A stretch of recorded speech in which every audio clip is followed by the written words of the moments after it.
अस्सलाम वालेकुम स्टूडेंट्स। आज का हमारा टॉपिक है होमोलोगस सीरीज।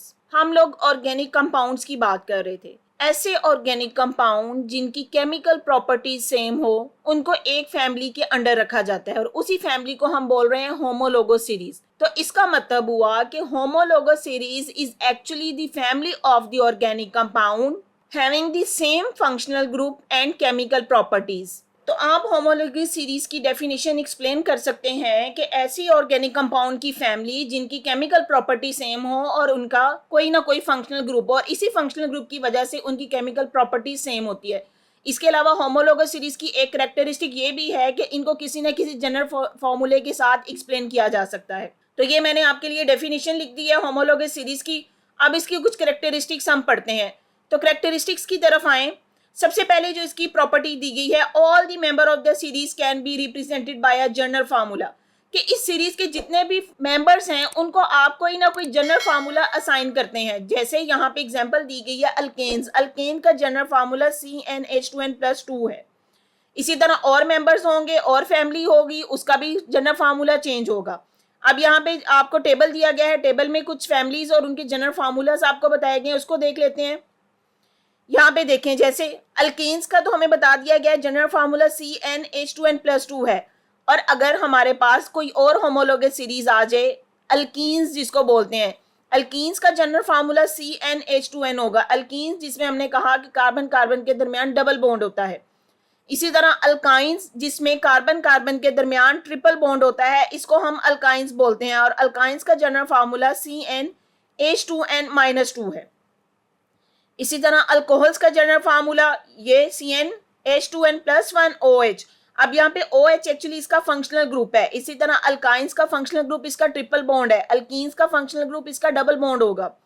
और एक और फैमिली यहाँ पे जो होमोलोगस सीरीज दी गई है, कार्बोक्सिलिक एसिड। कार्बोक्सिलिक एसिड का जो फंक्शनल ग्रुप है वो ये COOH, ये इसका फंक्शनल ग्रुप है और इसका जनरल फार्मूला CnH2n+1 है।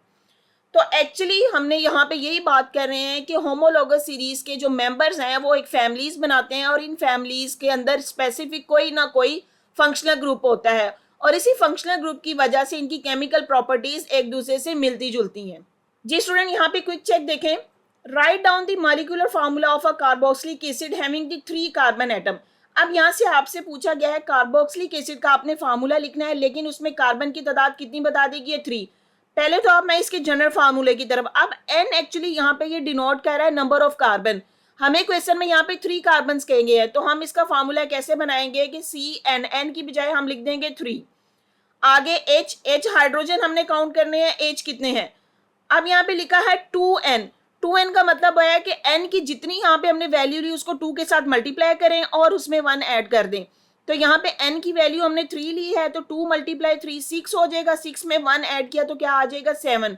तो यहाँ पे हाइड्रोजन की तादाद हम लिखेंगे 7 और आगे ये जो हमारा एसिड का फंक्शनल ग्रुप है COOH, इसको हम ऐसे ही लिख देंगे। तो एक्चुअली तो हमने ये फार्मूला लिख लिया कार्बोक्सिलिक एसिड का जिसमें कार्बन की एटम 3 है। इसी तरह आपसे अगला क्वेश्चन पूछा गया है, write down the molecular formula of an alcohol containing 4 carbon atom. अब यहाँ पे आपने अल्कोहल का फार्मूला लिखना है जिसमें कार्बन की तादाद 4 बताई गई है। तो यहाँ पे पहले हम आएंगे इसके जनरल फार्मूला की तरफ। जनरल फार्मूला क्या है? CnH2n+1OH। तो इसका फार्मूला यहाँ पे लिखा जाएगा। अब यहाँ पे अल्कोहल के लिए हम क्या करेंगे, कार्बन की तादाद उन्होंने क्या है 4, हमने 4 लिख लिया। और H का काउंट करेंगे, कैसे बनेगा H? 2n+1 है तो 2 × 4 8 और 8 में 1 ऐड किया 9 आ जाएगा। तो इसलिए यहाँ पे हम लिखेंगे 9 और आगे इसका functional group OH as such लिख देंगे। तो यहाँ पे ये हमारा जो है वो अल्कोहल का फार्मूला बन गया। हाँ जी, अब होमोलोगस सीरीज की अगली प्रॉपर्टी की तरफ आते हैं। Successive member of the series differ by CH2 group and the 14 unit in their relative molecular mass. इसका क्या मतलब है कि हर होमोलोगस सीरीज में जो अगला मेंबर है उसका डिफरेंस पहले वाले मेंबर से CH2 का होगा और उसका मॉलिक्यूलर मास जो डिफर करेगा वो 14 यूनिट है। 14 यूनिट क्यों डिफरेंट होगा? यहाँ पे देखें, कार्बन का मास होता है 12 और 2 हाइड्रोजन है, तो 12 + 2 क्या हो जाएगा? 14। इसलिए जो अगला मेंबर है वो अपने पिछले मेंबर से 14 यूनिट मॉलिक्यूलर मास में डिफरेंस होगा। और अगर ग्रुप की फॉर्म में देखें, ये जो CH2 है इसको हम बोलते हैं मिथाइलिन ग्रुप, तो इसका डिफरेंस मिथाइलिन ग्रुप का होगा। इसको मैं आपको एग्जाम्पल के थ्रू भी एक्सप्लेन करती हूँ। जैसे हमने अगर अल्केन्स की बात की, अल्केन्स का सबसे पहला मेंबर था CH4 जिसको हम बोलते हैं मीथेन, जबकि उसका अगला मेंबर इथेन की बात करें तो इथेन में 2 कार्बन आ जाएंगे और साथ में इसमें हाइड्रोजन की तादाद हो जाएगी 6। अगर आप इन दोनों की रेशो को सिंप्लीफाई करें तो यहाँ पे कार्बन 1 और यहाँ पे 2 और इसके सिंप्लीफाई फॉर्म में लिखें तो हमारा जो डिफरेंस बनता है, जहाँ पे देखें हाइड्रोजन 4 और 6, तो इसका डिफरेंस हमारे पास आ जाएगा CH2 का डिफरेंस है इन दोनों के दरमियान। तो यहाँ पे यही बात की गई है सक्सेसिव मेंबर, मतलब एक मेंबर के बाद जो अगला मेंबर है वो दूसरे से CH2 का डिफरेंशिएट में होगा। इसी तरह मैं अगली एग्जांपल दूं, अगर हम प्रोपेन की बात करें, प्रोपेन का फार्मूला मैं लिख रही हूं C3H8। अब यहाँ पे C3H8 इसका जो है, अब यहाँ पे ये सेकंड मेंबर था इथेन और ये प्रोपेन इसका थर्ड है, तो इसके लिए सक्सेसिव मेंबर ये होगा। इन दोनों का डिफरेंस देखें, इनको सिंप्लीफाई करें तो यहाँ पे कार्बन 2 है और ये 3, जबकि हाइड्रोजन यहाँ पे 8 और यहाँ पे 6, तो इसकी सिंप्लीफाई फॉर्म कैसे आ जाएगी, तो भी इन दोनों का डिफरेंस जो है वो CH2 का ही डिफरेंस बनेगा। तो इसीलिए हम कह रहे हैं कि होमोलोगस सीरीज का जो हर अगला मेंबर है वो अपने पिछले मेंबर से CH2 मीथाइलिन ग्रुप की फॉर्म में डिफरेंट होगा और उसका मॉलिक्यूलर मास अगले से 14 यूनिट बढ़ जाएगा। जी अगली प्रॉपर्टी देखते हैं, different member in a family have the common functional group. अब इस फैमिली में कॉमन फंक्शनल ग्रुप होगा। जो भी फैमिली की बात करें, जैसे अगर हम अल्केन कहते हैं, अल्केन का फंक्शनल ग्रुप उसका सिंगल बॉन्ड है। अल्कीन्स की बात करें उसका डबल बॉन्ड है। अल्काइंस की बात करें ट्रिपल बॉन्ड उसका फंक्शनल ग्रुप है। इसी तरह हमने कहा कि अल्कोहल में OH उसका फंक्शनल ग्रुप है, जबकि कार्बोक्सिलिक एसिड में यहाँ पे ये वाला COOH उसका फंक्शनल ग्रुप है। तो होमोलोगस सीरीज की एक और कैरेक्टरिस्टिक क्या हुई कि उसके फंक्शनल ग्रुप जो है वो हर सक्सेसिव मेंबर में फंक्शनल ग्रुप ही उसकी कैरेक्टरिस्टिक है, जिसकी वजह से हम उसका नेम आइडेंटिफाई कर लेते हैं। जी इसकी नेक्स्ट प्रॉपर्टी क्या है, क्योंकि हमने बात की कि होमोलोगस सीरीज में सेम फंक्शनल ग्रुप होता है, इस फंक्शनल ग्रुप के सेम होने की वजह से ऑलमोस्ट उनकी केमिकल प्रॉपर्टीज भी सेम होंगी। नेक्स्ट प्रॉपर्टी है फिजिकल प्रॉपर्टीज। अब फिजिकल प्रॉपर्टीज में क्या आ जाता है, melting point, boiling point, density and solubility show a regular change with the increase in the molecular mass. अब जैसे जैसे होमोलोगस सीरीज में अगले मेंबर्स की बात करते जाएंगे तो हमारा मॉलिक्यूलर मास बढ़ता जाता है। जितना मॉलिक्यूलर मास बढ़ता जाएगा तो इनकी फिजिकल प्रॉपर्टीज जैसा कि मेल्टिंग पॉइंट, बॉइलिंग पॉइंट, ये भी चेंज होते जाएंगे। और मोस्टली केसेस में ये होता है कि मॉलिक्यूलर मास बढ़ने से मेल्टिंग पॉइंट या बॉइलिंग पॉइंट भी बढ़ जाता है। और लास्ट प्रॉपर्टी क्या, all member of the series can be prepared by similar method. अगर हमने यहाँ पे किसी मेंबर को प्रिपेयर करना हो तो उसके लिए सिमिलर मेथड है। क्यों सिमिलर मेथड है, क्योंकि उनका कोई ना कोई स्पेसिफिक फंक्शनल ग्रुप है, उस फंक्शनल ग्रुप की वजह से उनको प्रिपेयर करने के मेथड भी सेम होंगे। जी स्टूडेंट अगला टॉपिक आता है आइसोमेरिज्म। आइसोमेरिज्म का क्या मतलब है, ऐसे कंपाउंड जिनका मॉलिक्यूलर फार्मूला तो सेम होता है लेकिन उनका स्ट्रक्चर फार्मूला डिफरेंट होता है, उसको हम बोलते हैं आइसोमर्स। और इस फिनोमिना को हम बोलेंगे आइसोमेरिज्म। यहाँ पे भी वही बात की गई है, ऐसे compound they have the same molecular formula, molecular formula same होगा लेकिन उनका स्ट्रक्चर फार्मूला डिफरेंट होगा, तो उनको हम बोलते हैं आइसोमर्स और इस फिनोमिना को हम बोलेंगे आइसोमेरिज्म। अब आइसोमेरिज्म की एग्जांपल यहाँ पे उन्होंने दी है ब्यूटेन के साथ। अब ब्यूटेन का मॉलिक्यूलर फार्मूला क्या है, C4H10, लेकिन अगर आप इसके स्ट्रक्चर की तरफ आए तो यहाँ पे एग्जांपल दी गई है, स्ट्रक्चर देखें। यहाँ पे ये ब्यूटेन सिंपल ब्यूटेन है जो स्ट्रेट चेन स्ट्रक्चर है, जबकि इसकी फॉर्म में देखें है यहाँ पे भी 4 कार्बन ही है, लेकिन अब यहाँ पे ये ब्रांच चेन है और ब्रांच चेन को हमने सेकंड नाम क्या दे दिया था, 2-मिथाइल प्रोपेन। तो क्योंकि ये स्ट्रेट चेन जो है इसमें 3 कार्बन आ गए जबकि ये इसकी ब्रांच चेन बन गई, तो इसको इसलिए हमने कह दिया कि 2 पोजीशन पे मिथाइल है, इसलिए इसको नाम दिया 2-मिथाइल प्रोपेन। लेकिन अगर एक्चुअली देखा जाए तो है तो ये 4 कार्बन कंपाउंड ही है। यहाँ पे अगर आप कार्बन देखें, इसका फार्मूला देखें कि C4 4 कार्बन है और उसमें हाइड्रोजन कितनी है, 3 + 2 5 + 2 7 और +3 10। और यहाँ पे इस कंपाउंड का मॉलिक्यूलर फार्मूला देखें, 4 कार्बन है तो कार्बन के साथ हमने 4 लिखा है और हाइड्रोजन काउंट करें 3 + 3 + 3 और ये 1, तो हाइड्रोजन भी यहाँ पे कितनी हो जाएंगी, 10।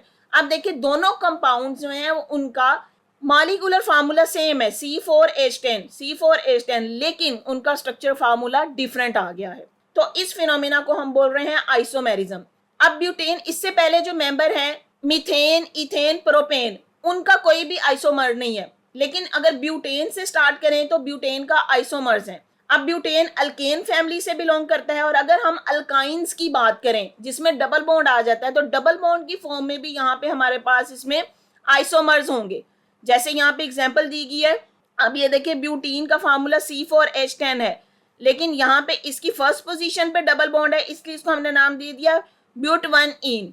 लेकिन अगर हम जो है इसके डबल बॉन्ड की पोजीशन चेंज कर दें तो इसको हम नाम देंगे ब्यूट2इन। तो ये दोनों एक दूसरे के आइसोमर्स हैं, और यहाँ पे हमारा फंक्शनल ग्रुप क्या है, डबल बॉन्ड इसका फंक्शनल ग्रुप है, और इसको इन के नाम से कह रही है तो इन इसका फंक्शनल ग्रुप हो जाएगा। इसी तरह अगर आपको एग्जांपल दें पेंटेन की, पेंटेन के जो है वो 3 आइसोमर्स होते हैं। अब यहाँ पे ये देखिए मैंने एक्सप्लेन भी किया हुआ है पेंटेन। पेंटेन एक्चुअली क्या है, 5 कार्बन कंपाउंड है। तो यहाँ पे ये देखिए इसकी स्ट्रेट चेन स्ट्रक्चर है, जिसको हम एन पेंटेन या सिंपल पेंटेन भी बोल सकते हैं। और अगर इसके आइसोमर्स की तरफ आए तो यहाँ पे देखें आइसोमर्स, पहला जो आइसोमर है उसे है मिथाइल ब्यूटेन। क्यों? क्योंकि यहाँ पे स्ट्रेट चेन में 4 आ गए, और जो 5वां इसका है वो उसमें ब्रांच में चला गया, इसलिए ये ब्रांच में जाने वाला मिथाइल, और इसको हमने ब्यूटेन, तो इसका नाम आ गया मिथाइल ब्यूटेन, और इसको एक और नाम दिया जाता है आइसोपेंटेन। तो ये दोनों एक ही स्ट्रक्चर के नाम है। और तीसरा आइसोमर इसका देखें, कार्बन सेंटर में और उसके चारों तरफ जो है वो मिथाइल ग्रुप लगा हुआ है, इसका जो नाम है डाई मिथाइल प्रोपेन कह देंगे।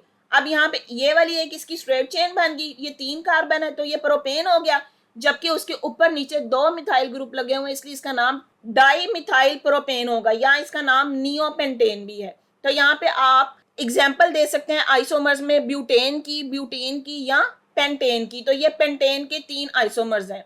अब जैसे जैसे हम होमोलोगस सीरीज में अपने मेंबर्स को बढ़ाते जाएंगे, उसका मॉलिक्यूलर मास बढ़ता जाएगा। मॉलिक्यूलर मास बढ़ने का मतलब है कि उसके उतने ही आइसोमर्स भी बढ़ते जाएंगे। तो यहाँ जैसे हमने कहा कि ब्यूटेन की बात की, ब्यूटेन में हमने कहा 2 आइसोमर्स है। पेंटेन की बात की तो पेंटेन में हमने कहा कि यहाँ पे इसके 3 आइसोमर्स हैं। लेकिन जैसे जैसे कार्बन एटम की तादाद बढ़ती जाएगी तो हमारे पास आइसोमर्स भी बिलियंस में आ जाएंगे, तो उतने ही आइसोमर्स ज्यादा हो जाएंगे। तो यहाँ पे आपसे पूछा जाने वाला क्वेश्चन जो है आइसोमेरिज्म, बहुत इंपॉर्टेंट टॉपिक है। आइसोमेरिज्म की डेफिनेशन पूछी जा सकती है, उसकी एग्जांपल पूछी जा सकती हैं, और आपसे कहा जा सकता है कि आप इसको एग्जांपल के थ्रू लॉन्ग क्वेश्चन में एक्सप्लेन करें।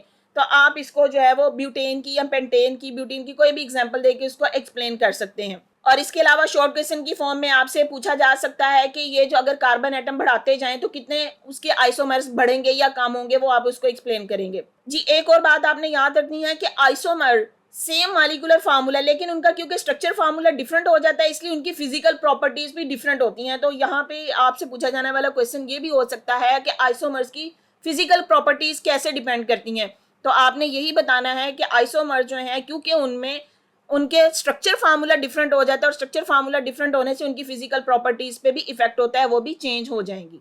जी स्टूडेंट्स, अगर आपको मेरा लेक्चर पसंद आया है तो मेरी वीडियो को लाइक करें, अपने फ्रेंड्स के साथ शेयर करें, मेरे चैनल को सब्सक्राइब करें और बेल आइकन पे क्लिक कर दें ताकि हर आने वाली न्यू वीडियो सबसे पहले आपको मिल जाए। थैंक यू, दुआओं में याद रखिए। अल्लाह हाफिज़।